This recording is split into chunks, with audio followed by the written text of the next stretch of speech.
Hello and welcome. You have Denyse Mike's side, and we're going to do a short tutorial on My Tutor, also known as Blackboard. Now, the information literacy training units are all saved on the My Tutor platform, and to access them you need to use your username and password, which is the same as your Tut for Life email password, to log in. If you have any problems, then here on the right hand side are contact details, a telephone number or an email that you can use to get information about your password. Please note they're only open from 8 till 4, Monday to Friday. So the first thing we're going to do is log in. The landing page is the My Tutor dashboard, and in the center here where it says My Subjects are all the subjects that you as a student have been registered for by different lecturers. The one you need to click on to access the Information Literacy Training module is this D for List Information Literacy, so left click on it once. And the landing page is the welcome page. Now we do have links available on the different pages. However, if you go here to the left hand side, these buttons, all the links are available here too, and it's an easy way to navigate this My Tutor platform. Announcements is worth having a look at because they include schedules for training and exams for all the different departments that have registered. You can see quite a few have registered now, and this varies from time to time. Remember that these pages are running through internet. They're dynamic. As we need to change things, we will, and we'll update them all the time. The next thing that's of value to have a look at is the introduction to icons. During this during the units, we do use different types of icons to indicate different things, like this indicates a PowerPoint show, this indicates a PDF document, this indicates a web page, and so on. Just a little further down is a glossary. So if we're using words that are new to you, you can click here to get a Tut glossary. We've provided additional links like the University of Illinois and the University of UC Davis that also got excellent glossaries that are available. Below that is the Tut citation guide, and you can click here to download the Tut citation guide to do with how we do our referencing, Harvard referencing and so on. Of course, it is a PDF document, so you can save it onto a memory stick or your hard drive. Then if you need to contact the librarians, the emails are available there. Orientation units are not part of the TUT 101 units. However, they do tell you about the library, the services available, the rules and so on. And if you miss them, it is a good thing to go and have a look. Then we come to the Information Literacy module TUT 101, which is made up of lectured units and self-studied units. The lectured units were done in class. If you missed any of them, you can go here and have a look. They're all available with the notes from the speaker available on the slide. What we do is we chunk them, we break each unit up into small bite sizes that are easy to watch. Some of them will have audio, so you will need speakers or headphones. Now you can see here, for instance, Unit 3 on the information landscape has been chunked into 4 sections. And Unit 7, for instance, has been chunked into 6 sections. And then there are the instructions at the end.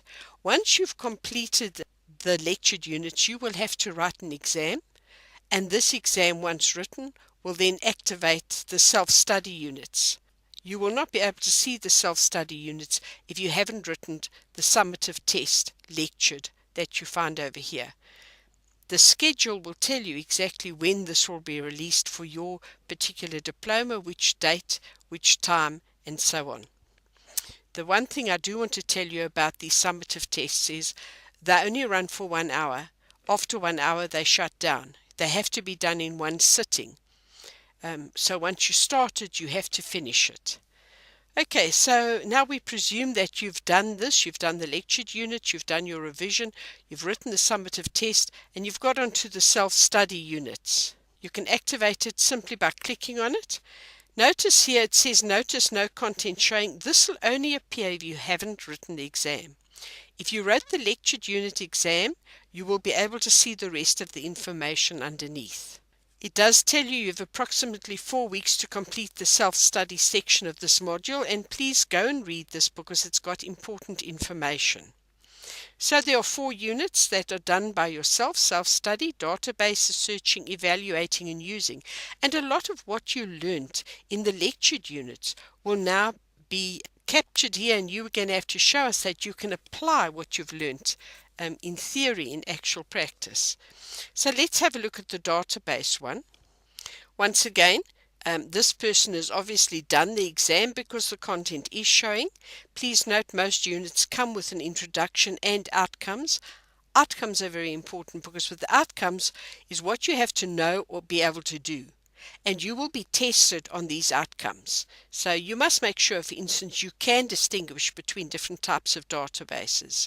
All right, and then you get activities. Now, each activity is an individual activity. You need to read the introduction, the instructions. Some of them will expect you to open a video or a web page. In this case, it's a web page. If I left click on it once, notice it opens it here. Here's the library home page. Something that's important while we're here is not just the discovery search, but the A to Z electronic resources where you find the databases. And that very first unit is to do with databases. I suggest you leave this open. For instance, if I hover across here, a small abstract comes up, and you will need to make notes as you go through this because the quiz is based on this activity. For instance, if I want to get to Science Direct, I just click on the S and I go and hunt for Science Direct, and there it is. It'll give me direct access to Science Direct, which is a massive online database. Okay, so I'm leaving my library homepage open with my discovery search option, and I'm leaving my database open. It will help me when I do the quizzes. Right, once I've done activity 1 and I'm happy that I know the information that I need, I can click reviewed and the first quiz will appear. Once I do the quiz and I get 100%, then activity 2 will appear. Activity 2 will not appear if I didn't get 100% for the quiz. And here again, once again, there's instructions, there's reviewed, there's a quiz, there's activity 3, and so it goes on.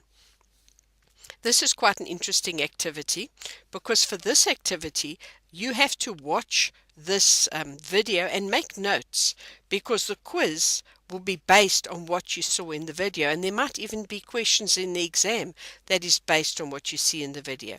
Now you can go to YouTube and watch it there. It will then open in a new tab over here, or you can just watch it here. It's been embedded. You just click on the red, and notice you will need speakers or headphones for this. EBSCOhost is a powerful online reference tool that offers a variety of full-text databases and popular databases from leading information providers. And all that information is vital because you need it for quiz 3. Right, once you've done quiz 3, got 100%, activity 4 will open. Now, unlike the exams where you can only do it once, the quizzes you can keep doing until you get 100%. So we're really not just trying to test your knowledge. We're really trying to test that you have the skills and the ability to be able to do this work. When you get to the very bottom and you've finished all the quizzes, the conclusion will open up. And please note, you must review the conclusion. Once you do that, what happens is the following unit opens.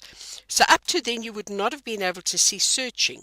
But if I click on it now, it has opened. Notice it says no content, but in actual fact this person has done Unit 1 and finished it. There's the introduction, there are the very important outcomes, there's reviewed. Once they review, activity 1 comes up.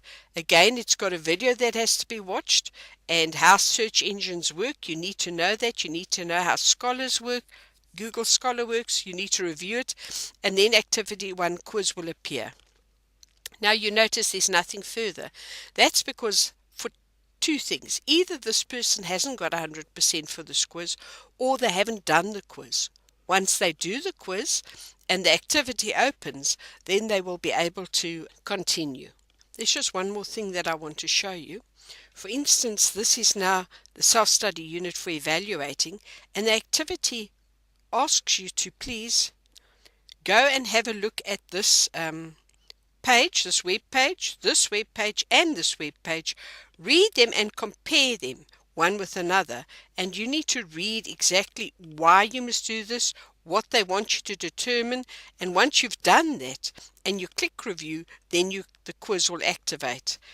You can click on here. You'll see sometimes the icons are active. If I click here or here, it will open up in a new tab, and the document that I need to read will appear. So here's the document that I need to read, and I need to compare it for academic clarity. Is it good for academic work, or would maybe one of the others be better, like Science Direct, for instance, and Wikipedia? You must decide which is the best for academic content. Okay, so I think that more or less covers what we wanted to show you.